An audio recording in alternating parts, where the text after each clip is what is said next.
นายเจ้าอาวาสวัดวังสิงคำตนนี้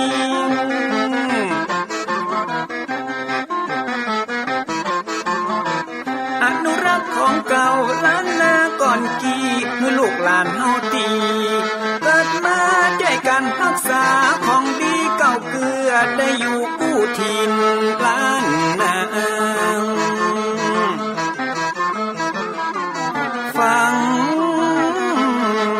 ทำแล้วของแผ่วจิตใจเหมือนป่าอยู่ในนาทีนั้นน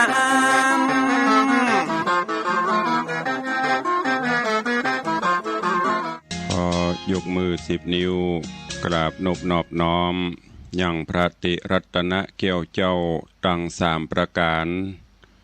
อันมีพระพุทธพระธรรมพระสงฆ์อันเป็นสรณะที่เปิ่งที่เคารพนับถืออันสูงสุดในชีวิตกราบคารวะแตบไตไวสาปุญญาปารมีธรรมพระมหาเถรานุเถระเจ้าคณะพระสังฆาธิการ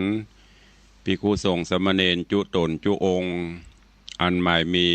พระเดชพระคุณหลวงปู่พระเทพโกศลติปรึกษาเจ้าคณะภาค7เจ้าอาวาสวัดศรีโสดาพระอารามหลวงตำบลสุเทพอำเภอเมืองจังหวัดเชียงใหม่พระเดชพระคุณหลวงป่อท่านเจ้าคุณพระเทพปริยัติเจ้าคณะจังหวัดเชียงใหม่เจ้าอาวาสวัดเจดยอดพระอารามหลวงตำบลจ้างเผือกอำเภอเมืองจังหวัดเชียงใหม่เป็นต้นเป็นประธานตลอดจนครูบาสังฆเถระเจ้า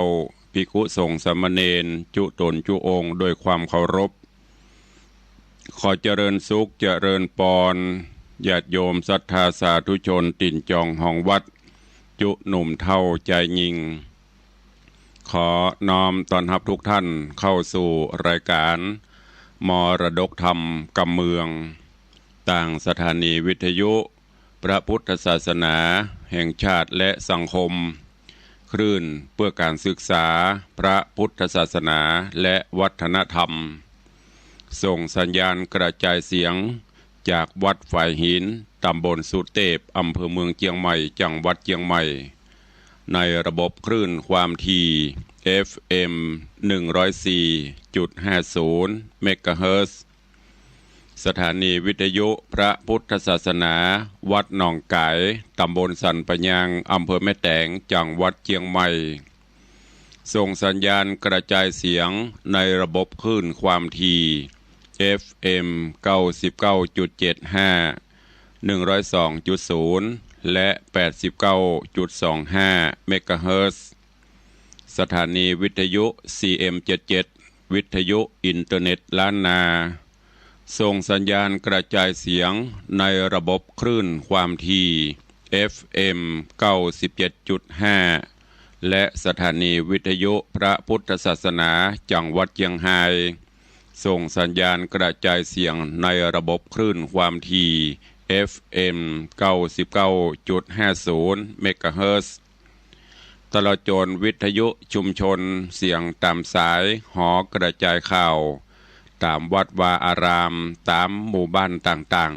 ๆที่ครูบาสังฆะท่านเจ้าอาวาสตลอดจนต่างปอเกปอแคว้นได้เปิดออกลำโพงหอกระจายข่าวเสียงต่ำสายของวัดวาอารามของบ้านต่างๆเพื่อญาติโยมศรัทธาได้สดับรับฟังกันอยู่ในเวลานี้พร้อมกันนี้เจริญปอนญาติโยมที่ได้ติดตามต่างเฟซบุ๊กเฟซไลฟ์ต่างเว็บไซต์ต่างๆบอกว่าจะเป็นเฟซบุ๊กของวัดวังสิงคำเฟซบุ๊กของ104ธรรมะคลายเครียด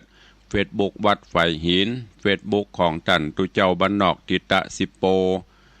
ตลอดจนหลายๆเฟซบุ๊กที่เป็นญาติธรรมในรายการได้ฟังแล้วก็ได้กดแชร์กดไลค์ส่งต่อๆกันไปเพื่อให้ญาติธรรมได้สดับฟังเสียงธรรมะกันอยู่ในเวลานี้เราก่อนแล้วแชร์ได้กดแชร์ไลฟ์อัตมภาพพระครูวิสิทธิ์ศรีลาภรณ์เจ้าคณะตำบลป่าแดดเจ้าอาวาสวัดวังสิงคำ ตำบลปะแดดอำเภอเมืองเชียงใหม่จังหวัดเชียงใหม่เป็นผู้ดำเนินรายการก็นำธรรมะสาระปืนบ้านปืนเมืองทำข้าวมาเทศนาฮือท่านทั้งหลายได้รับฟังกันเป็นประจำถึงวันตั้งแต่เวลา6 โมงถึง7 โมงเจ้าโดยประมาณยกเว้นพี่น้องที่ฟังสัญญาณจากดอยม่อนจำปีวัดพระแก้วจังหวัดเชียงรายก็ฟังกันเมื่อค่ำยามคืนต้องกราบขอบพระคุณในเมตตาปรมีของท่านผู้อำนวยการทุกสถานีเจ้าหน้าที่ช่างเทคนิคผู้ควบคุมการกระจายเสียงทุกท่านทุกสถานีตัวเองและขอบคุณเจ้าของ Facebook ทุกท่านที่ได้กดแชร์กดไลค์กันปากันวันนี้เป็นวันพระเป็นวันศีลการเวลาวันเวลาล่วงเลยผ่านพ้นโดยความรวดเร็วว่องไวจากวินาทีเป็นนาทีเป็นชั่วโมงเป็นวันเป็นเดือนคลาดเคลื่อนไปโดยบันิ่งบอยู่ได้บรอไผวันเวลาผ่านพ้นบ่ได้รอไผสักคนไม่ใช่ว่ารอคนนั้นรอคนนี้ไม่มีวันคำว่ารอไปของเปิ้นเรื่อยๆเพราะฉะนั้นเฮาท่านทั้งหลายจะต้องโดยตามการเวลาฮือตันตื่นเช้ามาก็คิดพิจารณาตลอดจนตรวจสอบในรอบวันที่ผ่านมามีอันใดที่มันขาดตกบกพร่องก็เสริมเติมให้มันดีขึ้น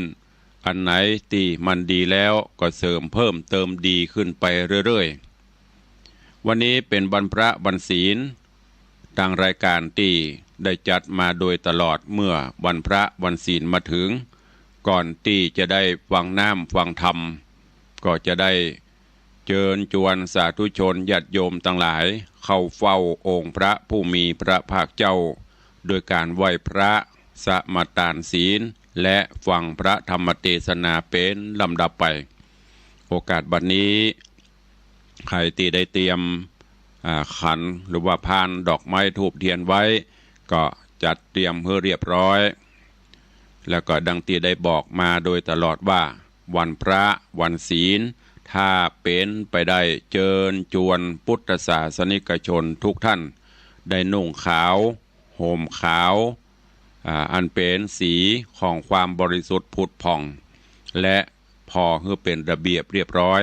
ที่สำคัญก็เป็นการประกาศให้เจ้าโลกได้ฮู้ได้ทราบว่าเฮาเป็นพุทธศาสนิกชนทุกวันพระทุกวันศีลบอกว่าจะเป็นศีลน้อยศีลใหญ่ถ้าเป็นไปได้อีพ่ออีแม่ญาติโยมศรัทธาลูกหลานตันเต้าเยาวชนคนดีใส่ชุดขาวนุ่งขาวห่มขาวก็จะได้เป็นระเบียบเรียบร้อยดูแล้วสวยสดงดงามก้อยๆฝึกกันไปเมินไปมันก็จะชินแล้วก็จะทำให้รู้ว่าเมื่อถึงวันพระวันศีลนี้ประเทศไทยเฮาหรือทั่วโลกที่นับถือพระพุทธศาสนาปากันนุ่งขาวห่มขาว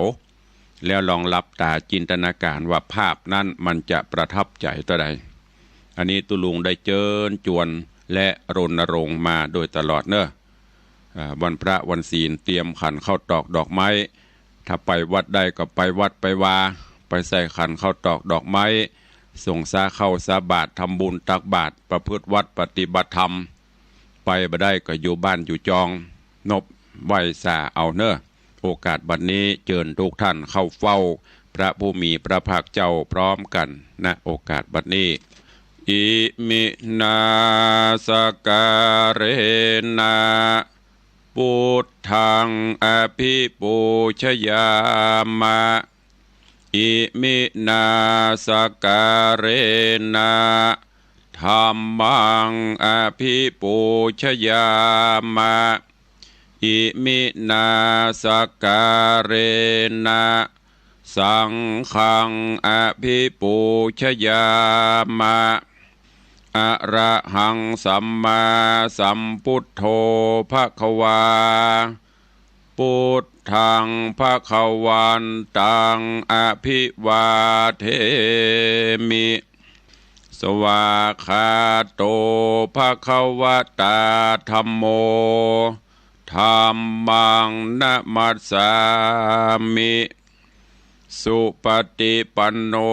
ภะคะวะโตสาวกสังโฆสังฆังนะมามิหันธรรมยังพุทธัสสะภะคะวะโตบุพพาคณมกาลังกะโรมะเสนะโม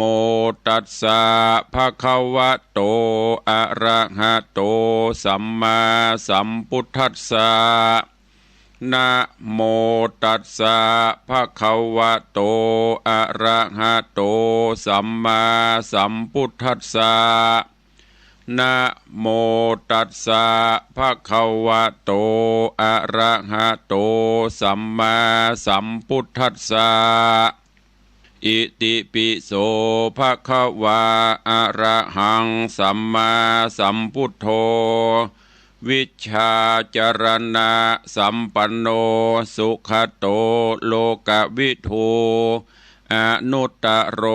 ปุริสะธัมมัสสารถิสัทธาเทวมนุษสานังพุทโธภคะวาติสวากขาโตภคะวตาธัมโมสันทิฏฐิโกอากาลิโกเอหิปัสสิโกโอปนะยิโกปัจจตังเวทิตปโปวินยูหิติสุปฏิปันโนภะคะวะโตสาวกสังโฆอุชุปฏิปันโนภะคะวะโตสาวกสังโฆยายะปฏิปันโนภะคะวะโตสาวกสังโฆสามีจิปฏิปันโนภะคะวะโตสาวกสังโฆยะทิทางจัตตาริปุริสายุคานิอัฏฐาปุริสาปุคลาเอสะภะคะวะโตสาวกสังโฆอาหุนยโยปาหุนยโยทักขินยโยอัญชลิกาลนิโยอนุตตรังปุญญเขตังโลกัสสาติได้ไหวพระนบธรรมจุ่มอกเย็นใจแล้วตอนนี้ไปตั้งอกตั้งใจสมาทานหับศีลเนอมะยังพันเตติสาลาเนนะสังหาปัญจสีนิยจามาตุติยัมปีมะยังพันเตติสาลาเนนะสังหาปัญจลานิยจามาตติยัมปีมะยังพันเตติสาลาเนนะสังหาศีลานิยจามานะโมตัสสะภะคะวะโตอะระหะโตสัมมาสัมพุทธัสสะนะโมตัสสะภะคะวะโตอะระหะโตสัมมาสัมพุทธัสสะนะโมตัสสะภะคะวะโตอะระหะโตสัมมาสัมพุทธัสสะนะโมตัสสะภะคะวะโตอะระหะโตสัมมาสัมพุทธัสสะนะโมตัสสะภะคะวะโตอะระหะโตสัมมาสัมพุทธัสสะนะโมตัสสะภะคะวะโตอะระหะโตสัมมาสัมพุทธัสสะพุทธังสรณังคัจฉามิพุทธังสรณังคัจฉามิธัมมังสรณังคัจฉามิธัมมังสรณังคัจฉามิสังฆังสรณังคัจฉามิสังฆังสรณังคัจฉามิ ตุติยัมปิพุทธังสรณังกัจฉามิทุติยัมปิพุทธังสารนังคัจฉามิตุติยัมปิธัมมังสรณังคัจฉามิทุติยัมปิธัมมังสารนังคัจฉามิตุติยัมปิสังฆังสรณังคัจฉามิทุติยัมปิสังฆังสารนังคัจฉามิตติยัมปิพุทธังสรณังคัจฉามิตติยัมปิพุทธังสารนังคัจฉามิตติยัมปิธัมมังสรณังคัจฉามิตติยัมปิธัมมังสารนังคัจฉามิตติยัมปิสังฆังสรณังคัจฉามิตติยัมปิสังฆังสารนังคัจฉามิปานาติปาตาเวรมณีสิกขาปตังสมาติญามิปานาติปาตาเวรมณีสิกขาปตังสมาธิยามิอตินนาตานาเวรมณีสิกขาปตังสมาติยามิอตินนาตานาเวรมณีสิกขาปตังสมาธิยามิกาเมสุมิจฉาจาราเวรมณีสิกขาปตังสมาติยามิกาเมสุมิจฉาจาราเวรมณีสิกขาปตังสมาธิยามิมุสาวาตาเวรมณีสิกขาปตังสมาติยามิมุสาวาตาเวรมณีสิกขาปตังสมาธิยามิสุราเมรยมัชฌัปปมาทัฏฐานาเวรมณีสิกขาปตังสมาติยามิสุราเมรยมัชฌัปปมาทัฏฐานาเวรมณีสิกขาปตังสมาธิยามิอิมานิปัญจสิกขาปตานิสีเลนะสุขติงยันติสีเลนะโภคสัมปตาสีเลนะนิพุติงยันติตัสสมาสีลังวิโสทะเยพมมาจโลกาติปติสหัมปติกัตนันสลีงันทิวลังอัญญาจทาสันติทาสัตปะราชคชาติกาเทเสตุธรรมังอนุกัมปิมังปะชังได้ไหวพระได้สมาทานศีลเป็นที่เรียบร้อยลำดับต่อไปเชิญญาติโยมทั้งหลายได้ติดตามรับฟังธรรมเทศนาปื้นเมืองเหนือว่าจะเป็นจะได้ก็เชิญทุกท่านตั้งอกตั้งใจฟังณโอกาสบัดนี้นะโมตัสสะภะคะวะโตอะระหะโตสัมมาสัมพุทธัสสะสัทธะโวฟังลาโสตุจันนาสัพปุริสะตังหลายตั้งยิ่งใจทะเลมแล้วแถวเท่าจุงตั้งใจเล่าฟังยังอายร้อยขอต่อไปไปนาแต่นั่นไปยังเมในวันหนึ่งฤดูฝนก็มาฮอดมาถึงแล้วส่วนอันว่าพี่อายเคยตั้งหกใจพร้อมกับโดยเจ้าเมืองต่างหลายก็จวนกันมา เนี่ยให้ไถนาปลูกเขาปันดังอายร้อยขอดก็ไปขอไถนาเติมตามกับจิมปี้เคยตั้งหกเขาก็กล่าวว่าดูราใจ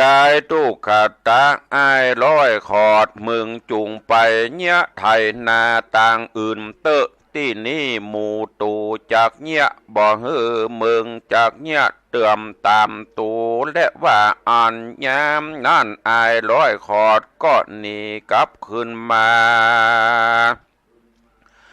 สู่ตูบหน่อยแห่งตนแล้วเจียนจากับโดยพระลิญญาแห่งตนว่าพัดเตดูลานางแก้วมิ่งแก่พี่เฮย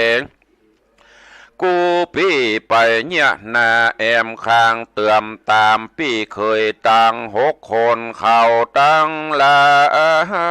ยก็บอกเฮอเนี่ยจิมเขาบัดนี้นางจุงไปไว้คอเอายางเจือเข้าเปลือกตังควายและแอกงอนไทยพร้อมตังเพื่อมาเฮือแก่ข้าเตอส่วนนางรัตนาปิมปา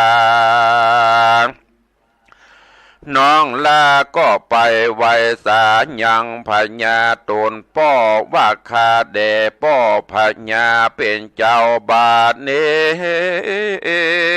สามีกาผัวแห่งข้า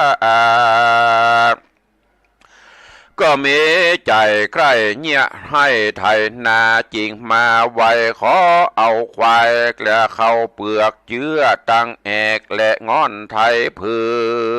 อกับจิมป้อพญาเป็นเจ้าขออินดูคุณนาพายโพดแก่ลูกลาป้อแดเตอตะโตลาจาพญาตนป้อได้ยินลูกลาหนอมาไว้ขอจริงจักมอบฮือแก่นางจุภการนางก็นำมาฮือแก่อายร้อยขอดสามิกาก็รีบออกไปไถนาบัดเดียวในขณะพงไถนาได้น้อยหนึ่งน่านอันว่าไทยก็มาจับใส่ก้อนหินใหญ่อันฝังอยู่ใต้พื้นแผ่นดินลวดไทยก็ลวดหักเกิงไปหันแลใจไอ้ร้อยขอดก็บังเกิดโกธาเครื่องเกียรติมากนักก็สวะไถเสียแล้วจุงเอาควายสปายเอาแอกแบกเอาเผือกกลับขึ้นมาสู่ตูบน้อยแห่งโตโอนเจียนจากับเมียโตโหนว่าพัดเหตุดูลานางน้องหักใส่ใจแก่พี่เฮยวันนี้ไถแห่งกูปี้ก็ไปทีมถูกใส่ก้อนหินใหญ่อันฝังอยู่ใต้พื้นแผ่นดินลวดหักเกิงไปเสียแล้วกูปี้ก็ขอนางจุงนำเอาควายสปายเอาแอกแล้วแบกเอาเผื่อขึ้นเมื่อส่งฮือแก่ป้อพญาเป็นเจ้าานางจุงไปขอเอารูปเอารูปเสาและเอารูปเสาและค้อนเล็กตั้งกิมมาฮือกูปี้แดเตอยามนั่นนางรัตนาปิมปาก็ไปไว้สาขอเอามาได้ตามใจแห่งมันจุปการส่วนมหาศาลเจ้าไอ้ร้อยขอดกันได้เสาและค้อนเล็กตั้งและกิมแล้วก็ก็รีบนำไปสู่กลางนา แล้วก็ขุดเอาก้อนหินใหญ่ออกมาตั้งไว้บนดินเจ้าก็ได้ไปเอาไม้และลัวมากองก่อสุมกุมเอาก้อนหินลูกนั้นเอาแล้วเอาไฟมาจุดเผาน้ำสูบเสามาเป่าเอาหือไฟไหม้ลูกเป็นเปียวแดงหาเอาน้ำมาโหดหล่อแล้วก็เอาค้อนเล็กมาตีก้อนหินหือแตกไปในขณะเมื่อนั้นเจ้าก็หั่นแก้วลูกหนึ่งใสส่องเมวันหน้าพองแดงงามเป็นดังสายฟ้าแมบใดเจ็ดตีอายร้อยขอดมีใจดีขนาดจิตประหลาดสันระสายเป็นดังจากลมเต้าตั้งยืนหน่อยหนึ่งกันใดสติขึ้นมาแล้วเจ้าก็ตะถือดือเอาแก้วลูกวิเศษนั่นมาใส่ไว้ในหายหาปากไว้ดีแล้วก็อุ้มเอาหม้อให้พร้อมเสาตังเล็กและค้อนกิมกับขึ้นมาสู่ตูบน้อยแห่งตนยามนั้นนางรัตนปิมปาจิงถามว่าข้าแด่เจ้าสาเมกาเจ้าพี่อุ้มให้อันนี้มามันมีดาชื่อว่าดังหรือจางอายร้อยคอดจริงกล่าวตอบว่าดูรานางน้องฮักแก่กูพี่เฮยหายลูกนี้มีชื่อว่าหายน้ำขะออมแห่งกูปี้และว่าอันวันนั้นแลเอกติวสังยังเมวันหนึ่งพญาสีวิมติราชตนป้อก็มีอาจญาต่อลูกเคยตั้ง6 คนพร้อมตั้งเจ้าเมืองตั้งหลายเฮือไปเอวคงควายหาซื้อแลกยังก่อยังก้อนเกลือเกมในเมืองจำปานครที่ปูนเอามาใส่ไว้ในเล่มในสั่งหลวงไว้ในเมืองเราเตอะว่าอันยามนั้นนางกันธาเตวี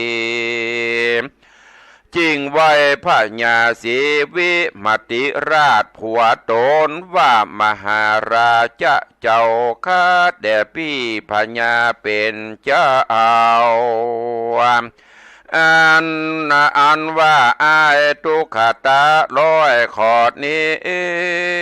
อันเป็นลูกเคยลาก็กวนฮือมันไปกับโดยใจเคยตั้ง6 คนนั่นเปิงดีและยามนั่นพญาจริงฮือเบาใจไปบอกแกงอายร้อยขอดว่าตาตะดูราอายร้อยขอดเคยลาเยเจ้าจูงไปเตื่อมตามยังใจ6 คนจูงไปเฝ้าอยู่เฝ้าเลี้ยงหัวและม้าเจ้าจูงไปตีลักหม้อป้อลักให้เขาและไปตักน้ำหาหลัวเฮือแก่ปี้ใจตั้ง6 เคยอันจักไปหากินแลกซื้อเกลือกินเกมในเมืองจำปาปุนเตโสโปติสาโตโอโหส่วนใจอายร้อยขอดได้ยินกรรมอันนั้นแล้วก็จากกับโดยนางรัตนปิมปาว่าพัดเทดูลาน้องฮักแก่พี่เฮยบัดนี้พ่อพญาเป็นเจ้าก็จักฮือกูปี้ไปกากับโดยปี้เคยตั้ง6 คน เฮอกูปี้ไปตีลักหม้อป้อลักไหแล้วเฮอไปอยู่เลี้ยงงัวและม้าต่างเฮอใดแต่งหางดาน้ำกินว่าอันส่วนนางรัตนปิมปาก็ว่าสา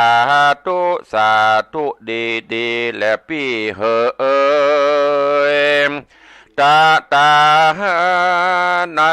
กาละเมื่อยามดีดิถีมารอดอายร้อยขอดก็อุ้มเอาหายน้ำข้าออมออกเตียวหนต่างไกลไปเตื่อมตามนายังใจอายเคยตั้ง6 คนพร้อมตั้งเจ้าเมืองตั้งหลายก็เอากันไปโดยลำดับหนต่างไกลจริงไปลอดจอดถึงเมืองจำปานกรเอากันไปแอวกะตามบ้านน้อยเมืองใหญ่ตั้งมวลนักราอันว่าเจ้าเมืองจำปานกรเขาก็ฮักหุ่มปิญะใจไฟยังอ้ายร้อยขอดผู้มีรูปอันงามยิ่งนักบัดนี้ได้เสด็จมาสู่ถึงเติงเมืองแห่งเราเขาตั้งหลายก็ใคร่หันนาโพธิสัตว์เจ้าหนอน้อยจุคนก็เอากันมาจุกก้อยพอสะพรั่งล้างพ่องก็อุ้มเอาลูกน้อยทั้งมาหาล้างพ่องจูงเอาแขนหลานป้าลูกน้อยเอากันมาจุกก้อยทาอยู่ดูอายร้อยขอดจุวันก็มีแลใน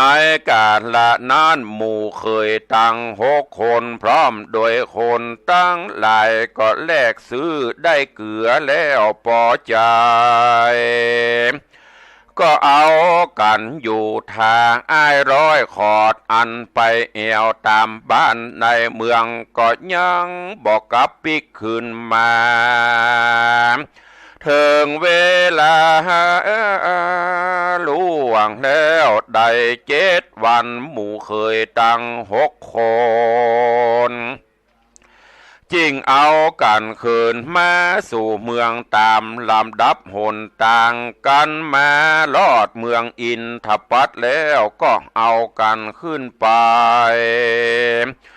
ไว้ยังพระญาสีวิมติราชตนป้อว่าเตวาคาเดป้อพญาเป็นเจ้า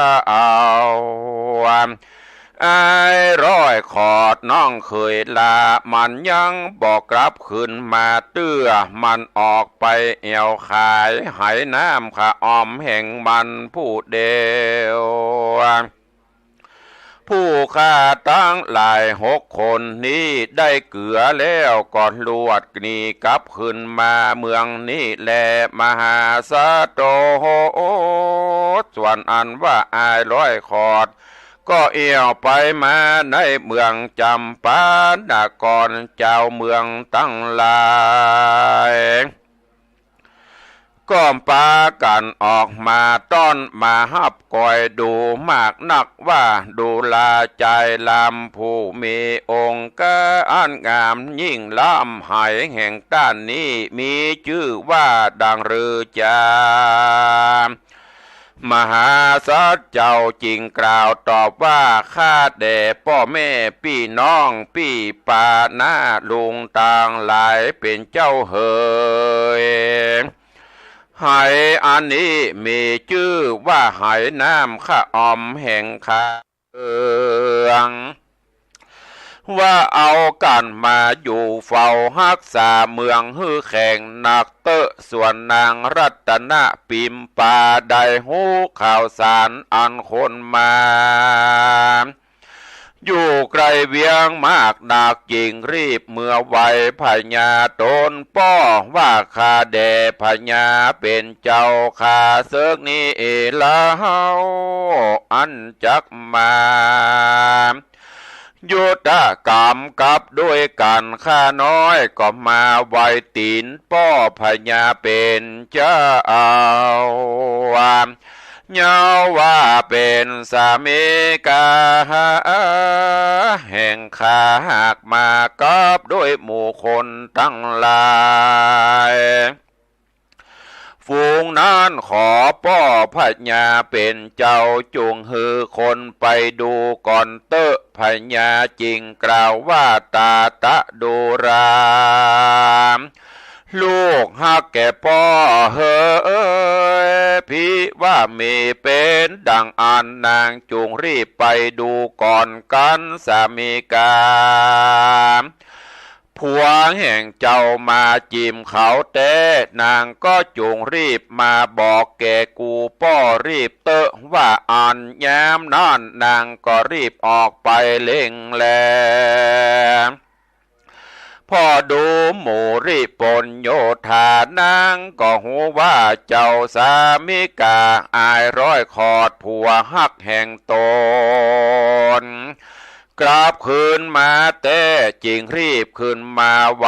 พญาตนป้อแห่งตนในขณะนั้นแล้ว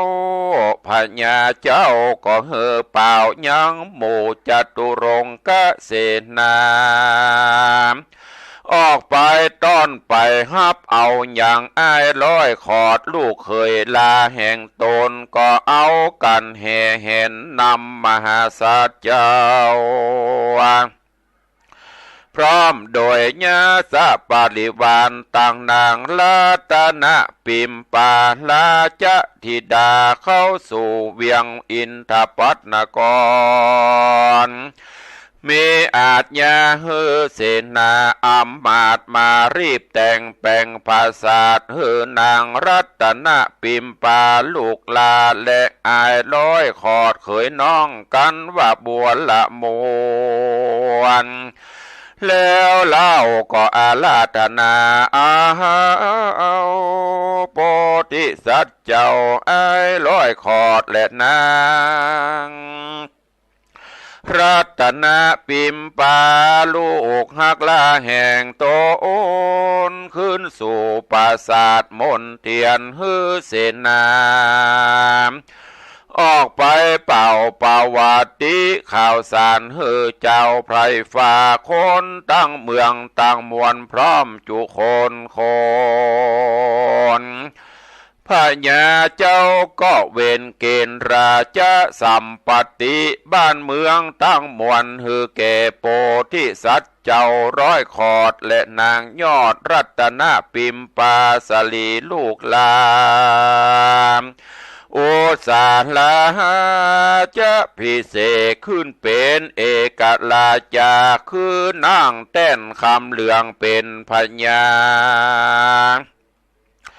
ยศใหญ่อยู่ปกห่มไพร่ฟ้าเจ้าเมืองอินทปัฏฐานกรใส่ชื่อว่าพญาปันธุมติราชอยู่สะเวยลาจะสัมปติสืบแทนพ่อพญาตนมหาสาโตส่วนอันว่าอายทุกขตะร้อยขอดใดสะเวยเป็นเอกราชาพญาในเมืองใหญ่แล้วก็ตั้งอยู่ในตัสธรรม10ประการก็คือโอวาทคำสอนเกเสนาอมาตย์ปจานราชเจ้าเมืองต่างหลายว่าโพดูกะลาเปื้อนเจ้าเหล่าต่างหลายเฮ้ยจุผู้อันว่าสภาวะอันเกิดมาเป็นคน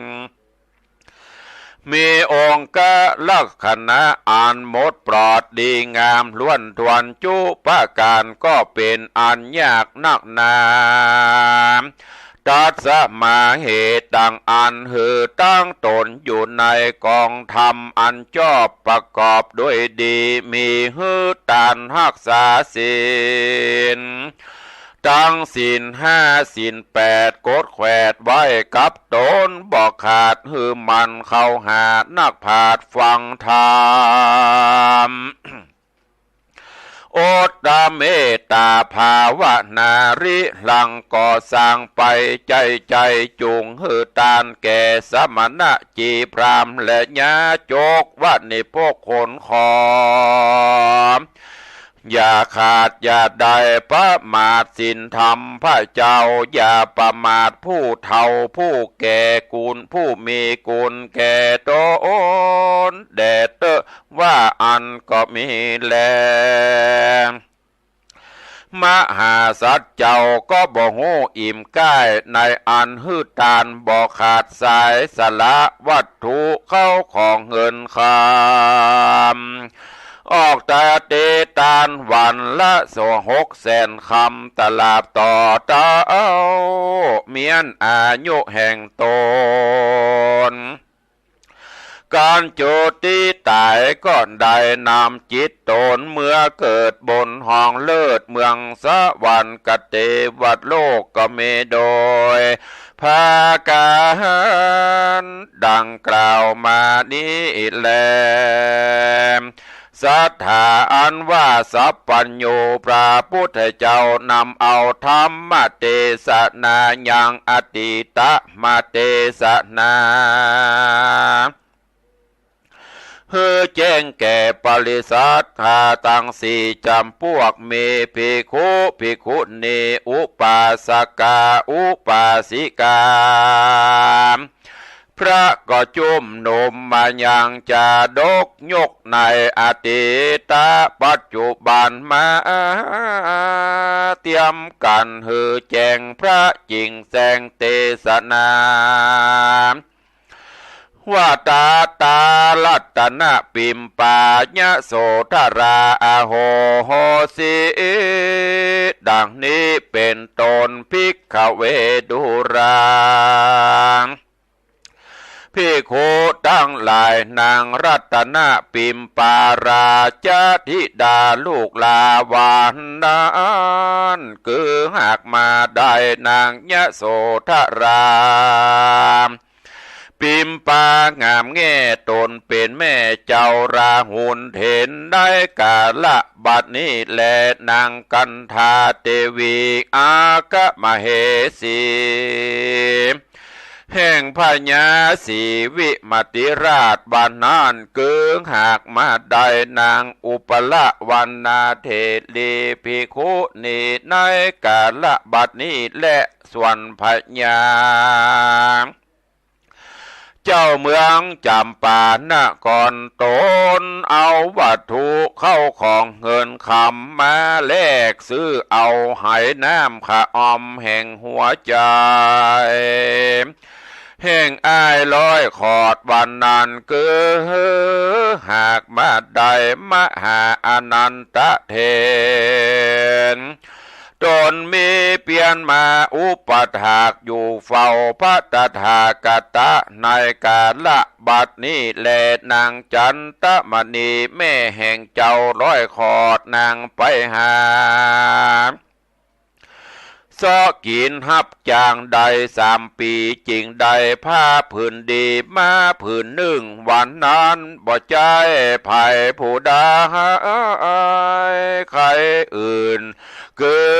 หากมาได้นางมหามายาอันเป็นแม่ไทยของพระตถาคตบัดนี้แหละนามจัตตาจุตตาพรามพ่ออายร้อยขอดวันนั้นคือว่ามาได้พญาสลีสุทโธธนะตนเป็นปิตาพ่อพระตถาคตในกาละบัดนี้แลตุกตะกุมาโลอะหะเมวะโลกนาโทส่วนอันว่าใจ ใจน้อยกุมารอันเกิดมาทุกข์ยากอนาถาหาที่เปิ้งบอดได้พ่อแม่ทายตายละเมื่อยามน้อยนุ่งเสื้อผ้าปูดขาดมาขอดเป็นปมได้ร้อยขอดวันนั้นหนาเลยบ่ใจไข่ไผ่ต่างหน้าเกิดหากมาได้ตนพญาพระตถากตะตนเป็นที่เปิ้งแก่โลกทั้งสามในกาละบัดนี้แลนาคราวาสิโนส่วนอันว่าไพร่ฟ้าเจ้าเมืองทั้งสองในกาละนั่นคือหากมาได้บริษัททั้งสี่จำพวกเมภิกขุภิกขุณีอุปาสกาอุปาสิกาแห่งพานตถากตะในกาละบัดนี้บ่อยาจะเล่นน้ำตุมเหพระวันตาสุตานตังลาตั้งเด็กหญิงใจเล่นนักบวชเจ้าอันผาธนาใครได้ในเมืองโคนนี้แล้วอย่างสุขในเมืองฟ้าและสุขในนิพพานเจ้าเป็นที่แล้วจงเอากันป้ามเป่งกระทำบุญเฮตานรักษาศีลห้าศีลแปดมันฟังธรรมเมตตาภาวนาไปใจแม่นดังรือก็จักได้ถึงสุขสามประการเมตเนปานเป็นยอดแก่ต้านต่างหลายก็มีโดยพระกาดังกล่าวมานี้แหละนา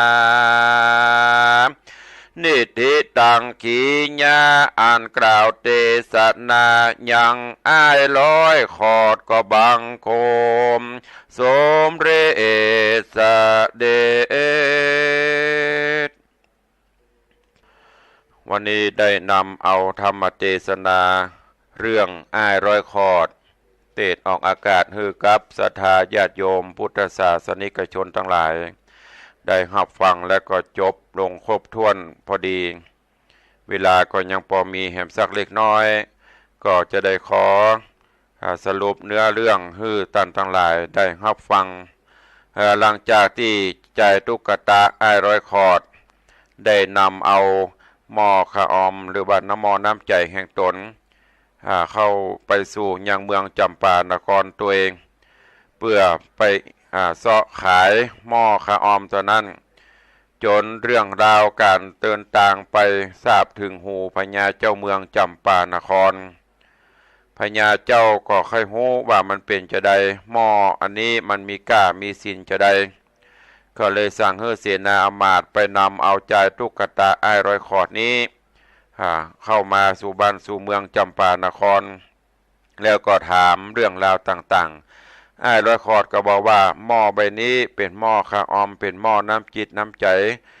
เป็นสิ่งของที่ล้ำค่าหาค่าประมาณบ่ได้จะมาขายให้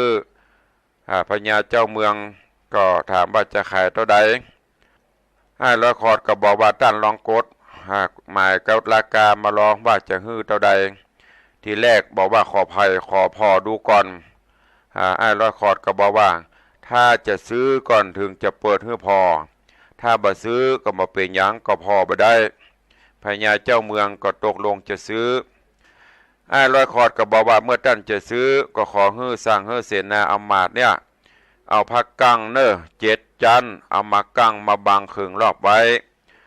แล้วก็อ้ายร้อยขอดก็อุ้มเอาหม้อไห้ขอมน้ำใจของตัวเก่าเนี่ยเข้าไปตำกลางแล้วก็ฮื้อพญาเจ้าเมืองเข้าไปพอพ พญาเจ้าเมืองจำปานครก็ตัวเข้าไปพอไปพอก็ไปหั่นเป็นแก้วรัตนมณีเปล่งรัศมีแสงสวยงามเป็นที่เปิงอกเปิงใจพญาเจ้าเมืองก็ถามว่าจะเอาจะใดจะฮื้อตะใดอ้ายร้อยขอดก็บอกว่าท่านก็ลองโกดมากะมาฮื้อพญาเจ้าเมืองก็เลยฮื้อเสนาอำมาตย์ลองมาตีราคาเหรอพญาจะหมู่เสนาอำมาตย์ก็มาตีราคาเป็นที่บ่พออกพอใจตะใดตีราคาฮื้อน้อยลำไปหมอกการยิงค่าใจพอดีตีไปตีมาแก้วตาลุดออกไปนั่นแสดงว่าตีก้าต่ำลำไปก็เลยไปฮื้อเสนาเปี้ยค่อมมาแหมคนหนึ่ง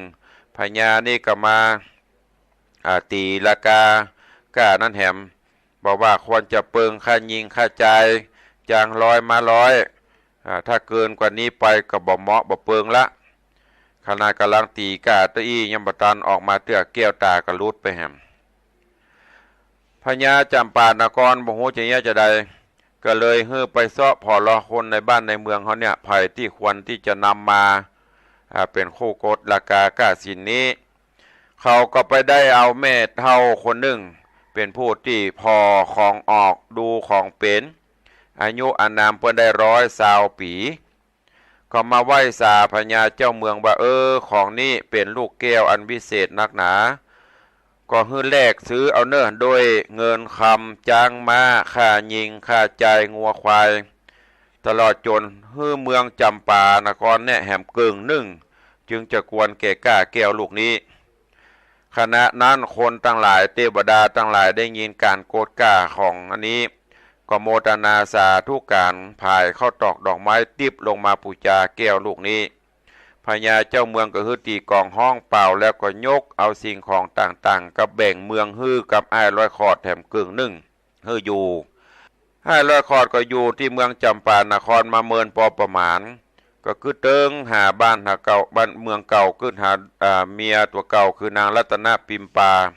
ก็เลยเข้าไปขอกราบอำลาพญาเมืองจำปาเพื่อจะปิกไปสู่ยังเมืองท้องตนเองพญาจำปานครก็อนุญาตโป่งป่านฮื้อพร้อมกับฮื้อเอาเสนาอำมาตย์ไปตัวเองอ้ายร้อยขอดก็ปาเสนาอำมาตย์ข้าทาสจะบริพารไปสู่ยังเมืองอินทปัตนครอันเป็นเมืองเก่าเมืองเดิมพญาเจ้าเมืองอินทปัตนครได้ยินเสียงตุลิยะโนนทีมโหรีเสนาอำมาตย์ก้องกองมโหระทึกมาแต่ไกลก็คิดว่าคงจะมีข้าศึกมาลู่ยิงเอาบ้านจองเฮก้าก็เลยบอกให้เสนาอำมาตย์ลองไปพอไปกวยล้อพอดีข่าวนี้ทราบถึงรัตนปิมปาลูกล่าก็เลยบอกว่าพ่อเฮยคงบัดใจเสียค่าศึกอย่างกล้าคงจะเป็นอ้ายร้อยขอดผัวของข้าเจ้าหรือว่าเคยของพ่อเนี่ยคงจะมา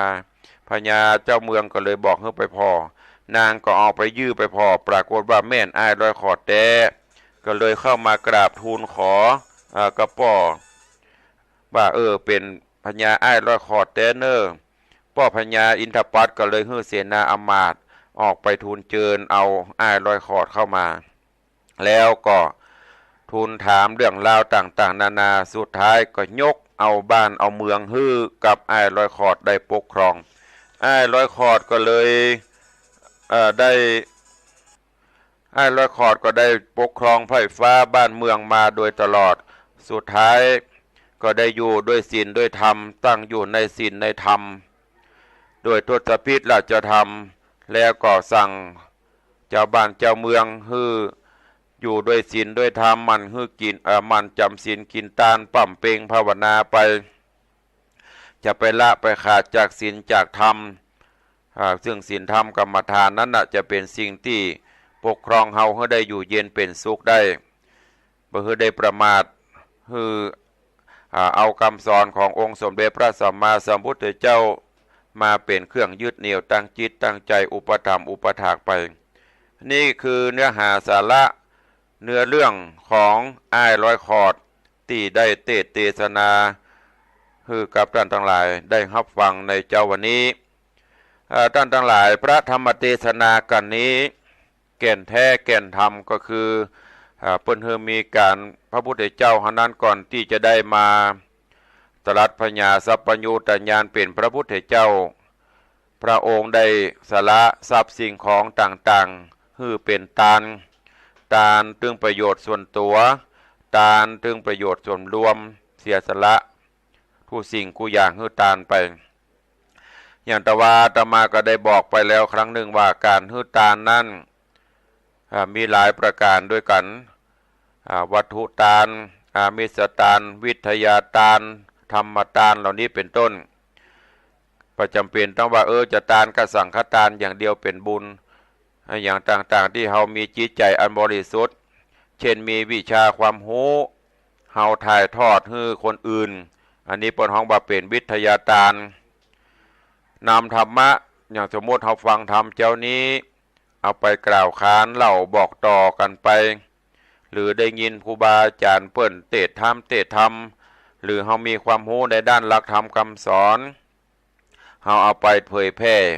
แนะนำคนอื่นอันนี้เพราะว่าเป็นธรรมทานหูจักฮืออภัยโคตรเกลียดกันมาตลอดจนบัดทุกข์ใจไผบัดตัดโด่งป้องไผฮืออภัยกันไปบ่ถือโทษโกรธตาบ่กระทำเวรบ่ขอโทษกระทำเวรไผอันนี้เปิ้นฮ้องว่าฮืออภัยทานสิ่งเหล่านี้ท่านทั้งหลายเป็นสิ่งที่เฮาควรจะประพฤติปฏิบัติถ้าเฮาฮู้จักฮืออภัยฮือทานโดยการฮือทานอย่างต่างๆที่อาตมาได้บอกไปแล้วก็มีศีลมีธรรมอย่างน้อยก็คือมีศีล5ศีล8ประพฤติปฏิบัติสุดท้ายเฮาจะอยู่ด้วยกันอย่างสันติสุขก็ขอฝากเป็นธรรมะบรรณาการกับท่านทั้งหลายเจ้านี้เวลาก็หมดลงพอดีจำเป็นจะต้องนำรายการจากไปก่อนวันนี้เวลาหมดลงแล้วอาตมาภาพพระครูวิสิตศรีลาภรณ์วัดวังสิงห์คำผู้ดำเนินรายการขอนำรายการจากท่านทั้งหลายไปก่อนขอความสุขความเจริญในศีลในธรรมจงได้บังเกิดมีกับสมณศรัทธาและมูลศรัทธาทั้งหลายอยู่เย็นเป็นสุขจุ่มเนื้อเย็นใจสุขภาพพลานามัยสมบูรณ์แข็งแรงเหมือนกันจูตนจูองค์จูผู้จูคนอายุวันโน